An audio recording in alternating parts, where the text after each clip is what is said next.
Gospod Reberšek, zakaj vi ministru Mescu očitate, da je tiho in da dopušča takšne prakse, kot so se zgodile filipinskim delavcem? Najprej se želim iskreno zahvaliti vsem medijem, ki so začeli opozarjati na te nepravilnosti, tudi vam, gospod Slak, pa vendar, mi imamo v tej državi inšpekcijo, ki bi morala za te stvari poskrbeti, pa ni, in Ministrstvo za delo tudi na tem področju ni storilo ničesar. Zato smo se v Novi Sloveniji odločili, da skličemo izredno sejo odbora za delo, ker bomo o tej temi tudi razpravljali. Se ne gre to za edino podjetje. Mi imamo 128 takšnih podjetij, poleg tega pa mi spomin seže še nekaj časa nazaj, ko smo obravnavali podjetje Marinblu in pa tudi podjetje CSS iz Škofje Loke. In ker vidimo, da se v 3 letih praktično ni spremenilo nič, samo delavce iz Indije, iz Marinbluja, se zdaj pogovarjamo o filipinskih delavcih v Arrivi. Zato smo sklicali tudi to sejo. Kaj pravite na očitek, da niste v 3 letih storili nič? Se ne strinjam. Jaz pozdravljam sklic te seje in tudi sklepe, ki so predlagani. Ministrstvo je dejansko v zadnjih mesecih pripravilo spremembe zakona o urejanju trga dela, kjer poskušamo bolje regulirati agencije, jih bolj definirati in tudi določiti bolj jasne pogoje, pod katerimi lahko poslujejo. Ampak kaj pravite na ta očitek, da niste v 3 letih naredili nič? V Sloveniji se soočamo s pomanjkanjem delavcev in nekateri delodajalci to s pridom izkoriščajo. V tem konkretnem primeru so šli delodajalci, torej Arriva, v tujino in so delavcem obljubili, da bo nastanitev zagotovil delodajalec. Tukaj je prišlo do goljufije in do zavajanja delavcev. Arriva bi morala te nastanitve delavcem zagotoviti, pa jih ni. Lejte, jaz bom povedal takle. Vsak lahko lepo govori, štejejo pa danes samo dejanja. Če samo spomnim, Livarna Maribor, minister Luka Mesec je junija 2022 govoril, kako to podjetje ne bo privatiziral, ampak ga bo šlo za delavski odkup. Kaj je sledila kruta realnost? Avgusta 2024, se pravi lansko leto, je to podjetje šlo v stečaj. Enako je par mesecev nazaj, oktobra lansko leto, Luka Mesec govoril, da bo z reorganizacijo inšpekcijske službe le-ta ne bo več brezzobi tiger. Danes vidimo, da ta inšpekcija še vedno nima zobov. Da ne govorimo o podjetju Marinblu. Spomnite se, kaj je bilo takrat. Izigravanje delovnopravne zakonodaje, izkoriščanje delavcev. Poleg tega pa po 3 letih se ni nič spremenilo. Sicer je ta vlada, bom rekel, uvedla štempljanje, s katerim obremenjujemo vsa podjetja, ne pa načrtno tistih, ki kršijo delovnopravno zakonodajo. Še več. Počrpali so to podjetje Marinblu, so počrpali tudi evropska sredstva v visini 250.000 evrov. Nemoteno delata zakonca Šuštar naprej. Kaj pravite na to? Zakonca Šuštar delata nemoteno naprej, inšpekcija sodi pod Ministrstvo za delo. Jaz sem že na odboru takrat za delo jasno povedal poslancem, da vkolikor bo politična volja, da se ljudem, ki so kršili delavske pravice, prepove odpirati podjetja, bom jaz in Levica bo to podprla. Je pa vprašanje, če boste to podprli v NSI-ju. Tudi bi bil vesel, če bo NSI stopil tudi na našo stranko, bomo predlagali dodatno regulacijo agencijskega dela. Dejstvo je, da minister Mesec ali Ministrstvo za delo ne more odgovarjati za delodajalce, ki kršijo zakonodajo in nategujejo delavce. Ampak, lejte, zdaj vam bom citiral, kaj je rekel vaš nadrejeni minister Mesec 10. avgusta leta 2022 in dejal je ob tej zgodbi ljubljanskih avtopralnic, kjer so pač tudi inšpektorat za delo ministrstva prali avtomobile, indijski delavci pa so tam delali v nemogočih razmerah. Glejte, kaj je dejal vaš minister.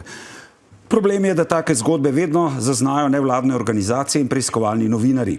Inšpekcija bi morala biti tista, ki take zgodbe zazna. Ne, zdaj ste pa 3 leta na oblasti, pa so spet novinarji zaznali to zgodbo, ne pa inšpektori, se pravi. Zgodbo so zaznali sindikati. Ste gospoda Volva dobro slišali, mi se jim tudi za to zahvaljujemo, da take stvari odkrijajo. Ampak inšpektorat je bi danes povedal, da je na terenu. Ne, to je dober spin, sindikati. Ampak minister je bil jasen. Inšpekcija bo morala biti tista, ki take zgodbe zazna. 10. avgust leta 2022, danes smo leta 2025, sindikat je moral zaznati to zgodbo, ne pa inšpektor. Na pobudo ministra je inšpektorat odprl sektor za prednostno odzivanje. Ljudje z tega sektora, inšpektori so danes na terenu v tem podjetju in preverjajo... Kje so bili pa včeraj? Točno to. Ko se je to dogajalo? Minister je rekel, da bi inšpekcija morala biti tista, ki take zgodbe zazna, te ni. Rad bi se racionalno pogovarjal. To je zelo racionalen pogovor, ker treba je gledati politikom pod prste in gledati, ali izpolnjujejo svoje obljube. In minister Mesec je rekel, inšpekcija bi morala biti tista, ki take zgodbe zazna, te ni. S tem se tudi jaz strinjam. 60 inšpektorjev, koliko jih ima Republika Slovenija, nadzoruje 250 tisoč poslovnih subjektov. Nemogoče je pričakovati, da bojo inšpektorji vsakega obiskali. Tudi zato smo na inšpektorat naslovili smernice splošne, ki inšpektoratu nalagamo, da more strožje sankcionirati kršitev tujih delavcev, ker mora biti sankcija tudi zgled za druge delodajalce in mora biti odvračalni učinek. Dejstvo je, da za številom inšpektorjev, ki jih imamo trenutno v Republiki Sloveniji, ne moremo vseh delodajalcev nadzorovati. Zato je treba tiste, ki kršijo, tudi primerno kaznovati in v tej smeri je šla tudi usmeritev ministrstva inšpektoratu.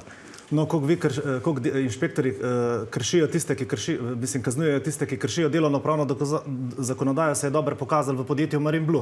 Se ni treba odkrivati tople vode. Če imamo v naši državi premalo inšpektorjev, jih zaposlimo več. Če se najde denar tudi v Levici za 3 nova ministrstva in vam lojalen kader, jaz sem prepričan, da se bo najde denar tudi za dodatne inšpektorje, ker jih nujno potrebujemo. To, kar moramo tudi kot politiki narediti, je to, da preprečimo zlorabe vseh delavcev, ki delajo v naši državi. Ministrstvo je inšpektoratu zagotovilo trenutno ima 30 prostih delovnih mest nezasedenih. Gre v razpise. Na razpise se malo kdo prijavi, ker so pogoji ostri. Z inšpektoratom smo se dogovorili tudi, da poskušajo prvo zaposliti tele pomočnike inšpektorjev, ki bojo potem lahko napredovali v inšpektorja. Je izziv določen pri inšpektoratu, da dobi nove kadre kot pri vsakem drugem delodajalcu, ima pa inšpektorat na voljo, lahko zaposluje in ima razpise odprte. Ne, želi povedati, da so ostri kriteriji, seveda, plače so preniske, ampak ni pa problem. V stranki Levica ste si na vašem ministrstvu za solidarno prihodnost izplačevali dodatke za nadpoprečno delo tudi v času dopustov. Prioritete so pomembne. Ne smemo dopustiti, da bojo kršene delovske pravice. Enostavno. Popolnoma se strinjam z vami. Vi ste tam odgovorni in od vas pričakujemo, da sprejmete. Mi smo samo sklicali sejo, boste imeli možnost tudi tam razpravljati z vsemi deležniki in na koncu tudi podpreti naše sklepe, ki grejo v smer. Kakšni so ti sklepi, ki jih predlagate? Da se poostri delovanje inšpekcije in pa tudi, da se sprejema ustrezna zakonska podlaga, da tega več ne bomo gledali. Od podjetja CSS, Marinblu in teh filipinskih delavcev zdaj v Arivi. NSI konkretno predlaga, da se sprejme dodatna regulacija na področju agencijskega dela, kar dejansko ministrstvo že naredilo in ta zakon s spremenjenimi določbami glede agencijskega dela bo šel v posvet socialnim partnerjem, torej tudi k delodajalcem. Jaz upam, da bojo delodajalci, tisti delodajalci, ki skušajo poslovati zakonito, te spremembe tudi sprejeli. Mi hočemo kaznovati tiste, ki predstavljajo nelojalno konkurenco poštenim delodajalcem, ker nočemo, da izkoriščamo tuje delavce, ne zaradi njihovega dostojanstva in tudi zato, ker če bomo tuje delavce pri nas izkoriščali, bo padel standard za vse delavce v Republiki Sloveniji. Morebiti gre premisliti tudi v naslednji smeri, a ne? Ministrstvo za delo izdaja dovoljenje tem kadrovskim agencijam, ki vozijo k nam tujo delovno silo, pa vendar, ko ti enkrat dovoljenje kot poslovni subjekt dobiš, tega dovoljenja ne rabiš več zaprošati, da bi mogoče bilo to vezano, da bi mogel tako podjetje vsako leto zaprositi za to dovoljenje. Sicer ministrstvo lahko to dovoljenje tudi odzame, če so zaznane hude kršitve. Na potezi je Ministrstvo za delo in pa Luka Mesec.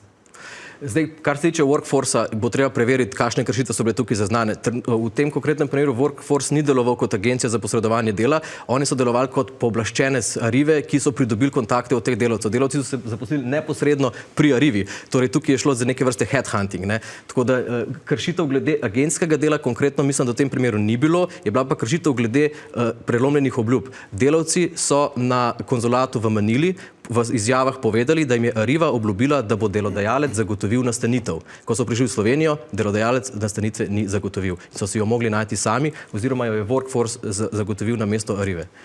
Najlepša hvala obema, da sta bila naša gosta in videli bomo, kam bomo prišli na tem področju zaščite delavcev iz tujine. Najlepša hvala. Hvala lepa.